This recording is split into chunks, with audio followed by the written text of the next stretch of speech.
नमस्कार दोस्तों, हम लेकर आए हैं अपनी ज्योग्राफी की नेक्स्ट क्लास।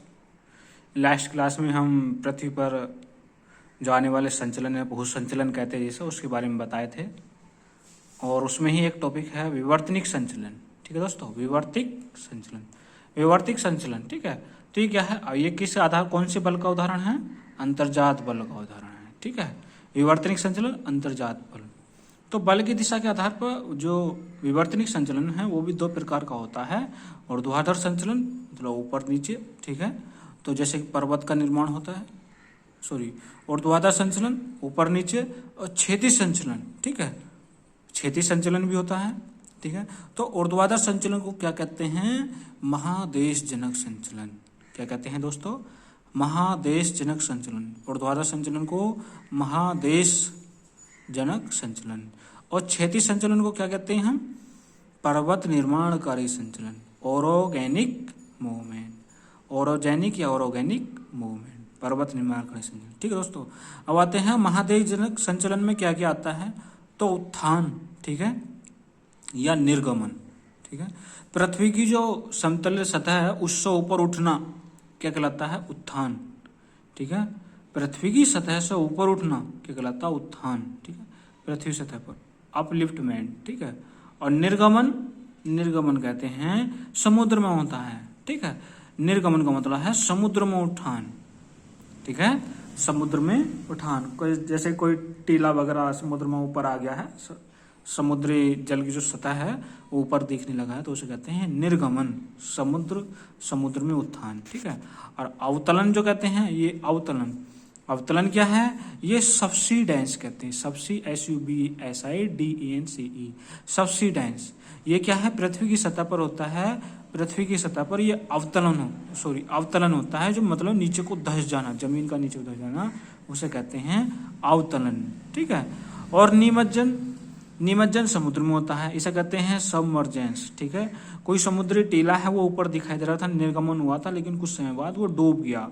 तो पृथ्वी की सतह में कोई चीज डूब जाना उसे कहते हैं निर्गमन। क्या कहते हैं? निमज्जन, निमज्जन। ठीक है, समुद्री सतह में किसी चीज का डूब जाना निमज्जन।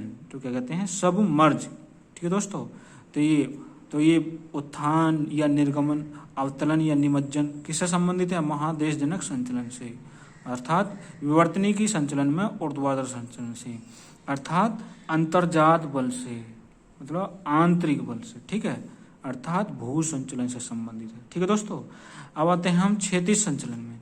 क्षैतिज संचलन क्या है? इसे कहते हैं हम पर्वत निर्माणकारी संचलन, ओरोगेनिक मूवमेंट। ठीक है, तो क्षैतिज संचलन या तो आपस में एक प्लेट इधर से आएगी, दूसरी प्लेट इधर से आएगी, तो उनमें क्या होगा? ये संकुचन हो रहा, संपीड़न हो रहा, मतलब कि दबाव हो रहा है, या फिर खींचेगी, दौड़ को खींचेगी, तो उसमें क्या होगा? तनाव होगा। ठीक है, या तो दबेगी या फिर खींचेगी, क्षैतिज रूप में। ठीक है, तो जैसे कि हम एक मतलब ये रस्से को लेते हैं, तो रस्से को खींचना, तो उसमें जब रस्से को आगे दूसरी तरफ इधर को खींच रहे हैं, विपरीत साइड से दोनों तरफ से खींच रहे हैं, तो उसमें तनाव होता है। ठीक है, अब संपीड़न होता है तब जब हम रस्से को ढीला छोड़ दो, तो उसमें थोड़ा सा मतलब झूला टाइप सा बन जाएगा। ठीक है, तो संपीड़न है उसमें। ठीक है, दबाव वाला। तो तनाव पर्वत निर्माणकारी संचलन में क्या आ गया? दो प्रकार का है तनाव, टेंशन, मतलब कि दोनों दोहरे अपनी विपरीत साइड को जा रहे हैं तो खींच रहे हैं, और संपीड़न मतलब दबाव। तो तनाव में है चटकन। जब हम तनाव करेंगे, किसी चीज को खींचेंगे, तो उसमें पहले थोड़े से क्रैकिंग होगी, चटकन आएगा। ठीक है, आप कहते हैं देखिए अरे यहाँ से तो जमीन से खिल रही है ये, तो चटकन कहते हैं उसे।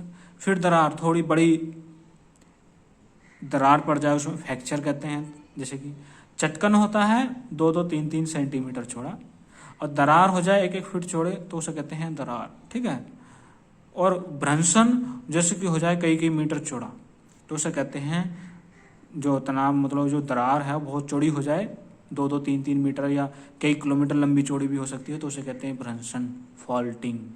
चटकन छोटा होता है, दरार सेंटीमीटर या सेंटीमीटर के लगभग 2 से 10 सेंटीमीटर या 20 सेंटीमीटर के लगभग। दरार होता है फ्रैक्चर, लगभग कुछ मीटर से फीट से लेकर 1 फीट या 2 फीट चौड़ा। ब्रंसन होता है मीटर से शुरू हो जाता है, वो चौड़ा होता है, ये सब फॉल्टिंग कहते हैं। ठीक है, तो 1 मीटर से किलोमीटर तक हो सकता है, 1 मीटर से 100 मीटर या किलोमीटर, 2 किलोमीटर। ठीक है, तो ब्रंसन कहते हैं। संपीड़न होता है समवलन रैपिंग और वलन फोल्डिंग। ठीक है, रैपिंग, समवलन, वार्पिंग और वलन फोल्डिंग, ये हम आगे बताएंगे। ठीक है, ये कैसा होता है संपीड़न में। तो संपीड़न में कब होता है, दबाव होता है, जब दबाव बढ़ता है। समवलन, अब ये देखो समवलन का मतलब हम यहाँ बता भी दें, दोनों तरफ से, इधर से भी और इधर से, दोनों तरफ से बराबर फोर्स लग रहा है तो समवलन, एक ही वैसी दबती चली जाएगी। ठीक है, वो दोनों एक दूसरे को धकेल लेंगी तो दबती चली जाएंगी, समवलन, समान बल की कंडीशन में। ठीक है, और वलन फोल्डिंग, एक में कम बल है दूसरी में